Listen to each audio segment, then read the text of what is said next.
현대제철 순천공장 비정규직 노동자들이 사측을 상대로 한 근로자 지위 확인 소송에서 이겼습니다.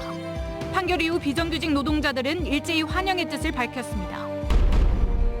지역 시군마다 인구 소멸 위기에 빠진 가운데 청년 인구 유출은 더욱 심각합니다. 이 같은 유출을 막기 위해 지방대학과의 상생 협력 방안이 모색되고 있습니다. 전라남도가 순천만 국제정원 박람회에 100억 원을 추가로 지원합니다. 박람회 성공 개최를 위해 순천시와의 협력 체계도 강화합니다. 해남에서 200기가 넘는 대규모 지성묘군이 발굴됐습니다. 채석장을 갖춘 선사시대 유적으로 평가되고 있습니다. 안녕하십니까. 목요일 밤 여수 MBC 뉴스데스크입니다. 현대제철 순천공장 불법 파견 소송에서 법원이 비정규직 노동자들의 손을 들어줬습니다. 승소 판결이 나오기까지 6년 2개월의 시간이 걸렸는데요. 노동자들은 크게 환영하며 현대제철의 직접 고용을 촉구했습니다. 문형철 기자입니다. 현대제철 불법 파견에 대한 1심 재판에서 법원이 노동자들의 손을 들어줬습니다. 광주지법 순천지원 제2민사부는 현대제철 순천공장 비정규직 노동자 258명이 낸 근로자 지위 확인 소송에서 원청인 현대제철 소속으로 인정된다며 현대제철이 고용의 의사표시를 할 의무가 있다고 판결했습니다. 재판부는 또 노동자들이 청구한 임금 차액에 대해서도 노동시간이 확인되지 않은 일부를 제외하고 지급해야 한다고 판시했습니다. 이번 승소 판결을 얻어내기까지 걸린 기간은 무려 6년 2개월. 선고일마저 수차례 연기돼 노동자들은 애를 태워야 했습니다. 정당한 거를 주장하고 있는데 뭐가 잘못돼서 이렇게 딜레이 되는 거 아닌가? 이런 생각이. 노동단체와 시민단체, 지역 정치권도 이번 판결을 크게 환영하며 현대제철을 상대로 즉각적인 정규직 고용을 촉구했습니다. 더 이상 무슨 변명과 이유가 필요하겠는가? 회피를 또한 다른 지원을 불러올 수 있다. 하지만 사측의 전향적 자세를 기대하기는 어려워 보입니다. 과거 1차 소송을 제기한 150여 명의 노동자들이 1심과 2심에서 잇따라 승소했음에도 불구하고 직접 고용은 이루어지지 않고 있습니다. 사건은 지난 2019년 대법원으로 넘어갔지만 언제쯤 최종 판단이 내려질지 기약도 없는 상태입니다. 고용노동부도 그랬고 법원 판결에서도 불법 파견이라고 이렇게 나오고 있으니까 대법원 확정 판결 이전에 교섭 테이블 열어놓고 특별 교섭하자 이렇게 얘기하고 있는 겁니다. 한편 이번 판결에 대해 현대제철은 재판부의 판단을 존중한다면서도 법리적으로 다툼의 여지가 있다며 항소하겠다는 뜻을 밝혔습니다. MBC 뉴스 문형철입니다. 내년 열리는 순천만 국제정원박람회 관련해 도비 100억 원이 추가로 지원됩니다. 전라남도는 기존 도 지원금 178억 원에 더해서 동천 뱃길 조성과 순천 교량교 재가설 등 6개 사업에 100억 원을 추가로 지원할 예정이라고 밝혔습니다. 전라남도는 박람회 개최로 1조 5천억 원의 경제적 효과가 예상된다며 순천시와의 협력 체계를 강화하겠다고 덧붙였습니다. 목포시 체육회 회계 담당 직원이 체육회 운영비 수억 원을 횡령한 사건이 발생했습니다. 당장 체육 지도자와 사무국 직원들의 월급도 주지 못할 처지입니다. 양현승 기자가 취재했습니다. 목포시 체육회 회계 담당자 장모 씨가 돌연 출근하지 않은 건 지난 14일부터입니다. 운영비와 급여, 수당 등 각종 통장 11개의 관리자가 무단 결근하자 동료들이 체육회 통장 거래 내역을 살폈습니다. 그런데 목포시 보조금과 후원금 등 모두 4억 8,400여만 원의 체육회 돈이 사라져 있었습니다. 이제 다른 통장에서 확인을 다른 내역을 확인을 하다가 잔액이 이상해서 자기 말로는 남편에게 이제 돈을 쓸 수밖에 없는 상황이었다라고 해가지고 체육회 통장의 비밀번호 생성기 OTP 관리자였던 장 씨는 지난 3월 말부터 공금 통장에 손을 댄 것으로 드러났습니다. 적게는 80만 원, 많게는 7천여만 원까지 모두 45차례에 걸쳐 11억 2천여만 원을 자신과 배우자의 통장으로 빼돌렸고 28차례에 걸쳐 6억 6천여만 원만 되돌려 놨습니다. 횡령된 4억 8천여만 원은 체육회 사무국 직원과 체육 지도자들이 올 연말까지 매달 받아야 할 급여와 수당이었습니다. 계속해서 이 돈을 공급이니까 갚아내야죠. 직원이 횡령을 하더라도 나머지는 정당적으로 이제 하면서 이제 도적인 이제 책임을 우리가 지고 우리가 돈을 뺏어 쓰면서 하니까. 목포시 체육회는 장 씨와 장 씨의 배우자를 경찰에 고소했지만 예산 관리 감독을 부실하게 했던 목포시 체육회 사무국에 대한 책임 추궁은 불가피합니다. 목포시는 전남체육회에 목포시 체육회에 대한 감사를 청구했고 보조금 내역에 대한 특별 감사에 나설 방침입니다. MBC 뉴스 양현승입니다. 순천의 한 특성화 고등학교에서 교감과 교사가 잇따라 성추행 혐의로 경찰 수사를 받고 있습니다. 전라남 도교육청에 따르면 이 학교 교감이 지난달 경북 경주에서 열린 행사에서 같은 학교 여성 교직원을 성추행했고 신고를 받고 출동한 경찰에 입건됐습니다. 이 학교의 한 교사도 지난달 남학생들의 특정 신체 부위를 만진 혐의 등으로 경찰 조사를 받고 있습니다. 학교는 교감과 교사를 직위 해제했고 경찰 수사 결과에 따라 징계할 방침입니다. 여수의 한 어린이집에서 보육교사들의 아동학대 의혹이 제기돼 경찰이 수사에 나섰습니다. 여수경찰서에 따르면 어제 여수의 한 어린이집에서 생후 20개월 된 한 여자 원생이 보육교사들에게 폭행을 당했다는 신고가 접수됐습니다. 해당 원생의 부모는 딸의 머리와 이마 등에 멍자국이 있는 것을 보고 어린이집 내 CCTV 영상을 확인한 뒤 경찰에 신고한 것으로 전해졌습니다. 여수경찰서는 보육교사 2명을 상대로 정확한 사고 경위를 조사한 뒤 전남경찰청으로 사건을 인계할 방침입니다.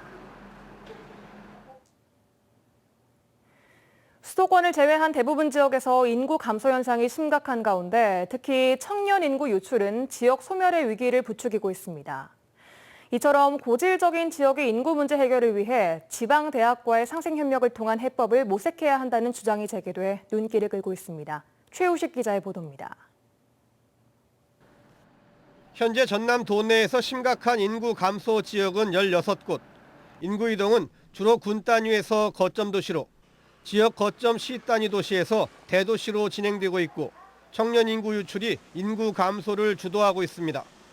실제로 전남의 인구는 2017년 189만여 명에서 지난달 현재 182만여 명으로 5년 새 7만 명이 줄었습니다. 특히 만 18세에서 39세의 청년층 인구 유출이 5년간 5만여 명에 이릅니다. 최근 전라남도가 인구 200만 회복을 선언하고 지역과 대학이 참여하는 상생협력단을 구성한 것도 청년 인구 유출을 막기 위한 포석입니다. 하지만 별다른 성과가 없다는 게 문제입니다. 전남도의회 강문성 의원은 근본적인 문제 해결을 위해 상생협력단에 지역 기업도 참여시켜야 한다고 제안했습니다. 청년 인구 유출을 막기 위해 지방대학의 육성이 반드시 필요한데 여기에 기업의 역할이 더해져야 한다는 주장입니다. 전남도와 지역 대학의 상생 협력 추진단을 구성해서 지역 기업이 적극 참여하는 관산학 협력 체제로 확대 구성해서 실효성 있는 논의가 이루어질 수 있도록. 청년 인구 유출의 원인이 1차적으로는 대학 진학 단계에서 나타나고 이후 구직 단계에서 2차 유출로 이어지기 때문입니다. 윤석열 정부 대학 정책의 핵심도 지자체와 대학, 지역 기업이 상생할 수 있는 체계를 구축하는 데 있다는 점도 중요한 대목입니다. 학업과 직업의 문제를 풀고 대학과 기업을 연결하는 전라남도 역할에 청년 인구 유출의 해법이 달려 있습니다. MBC 뉴스 최우식입니다. 광양 지역에서 새벽에 흉기로 편의점 직원을 살해한 40대에게 무기징역이 선고됐습니다.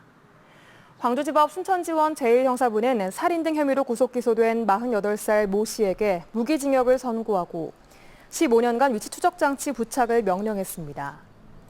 재판부는 사회 구성원들의 피해가 다시 발생하지 않도록 피의자를 사회와 격리할 필요가 있다고 밝혔습니다. 모 씨는 지난 2월 광양시 광영동의 한 편의점에서 20대 직원을 흉기로 찔러 살해하고 현장에 있던 지인에게 흉기를 휘둘러 다치게 한 혐의로 기소됐습니다. 지역의 대형 병원들이 대도시권에 비해 열악한 의료 환경 개선에 나서고 있습니다. 순천 성가룰로 병원은 오늘 모든 검사를 한 곳에서 받을 수 있는 스마트 워치 시스템에 지상 3층 규모의 건강 증진센터를 개소하고 본격적인 운영에 들어갔습니다. 성가롤로병원은 이번에 문을 연 검진센터가 호남 최대 규모의 국가검진실과 종합검진실을 따로 두고 있어 대도시권에 비해 열악했던 검진시설과 검진 대기 시간을 대폭 개선할 수 있게 됐다고 밝혔습니다.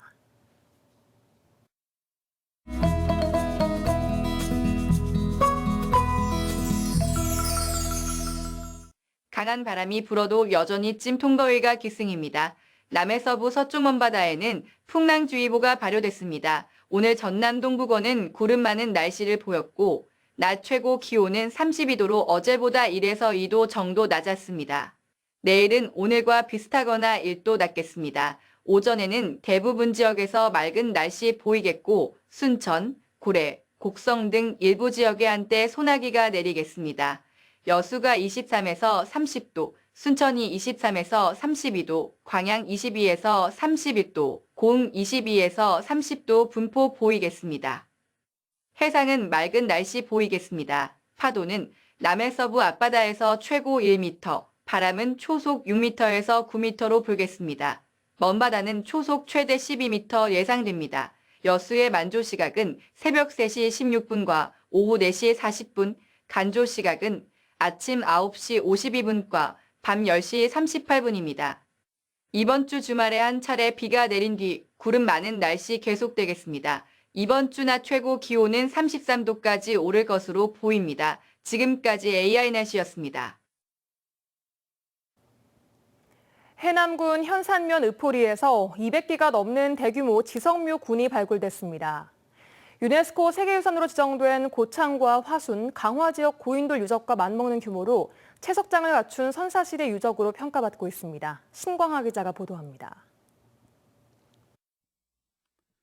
길이 7m에 달하는 거대한 바위들이 놓인 산자락. 산 정상을 향해 크고 작은 지성묘의 덮개 돌들이 흩어져 있습니다.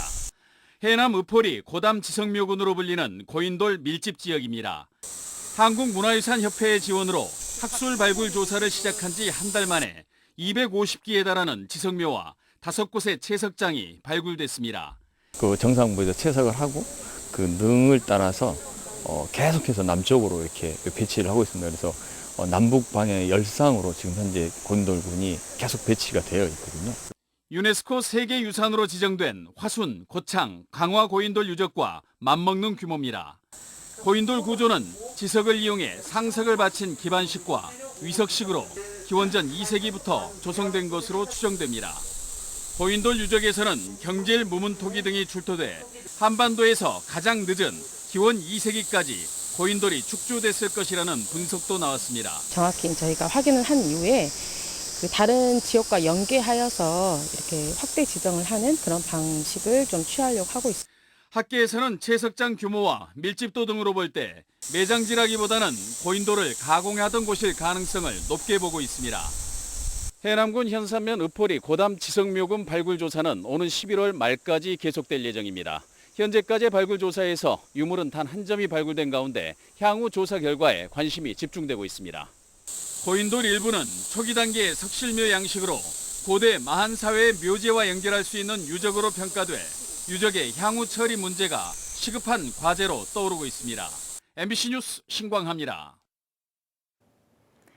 주암댐 상류에 버려지는 플라스틱 쓰레기 문제를 해결하기 위해 공공기관과 시민단체가 공동 대응에 나섭니다.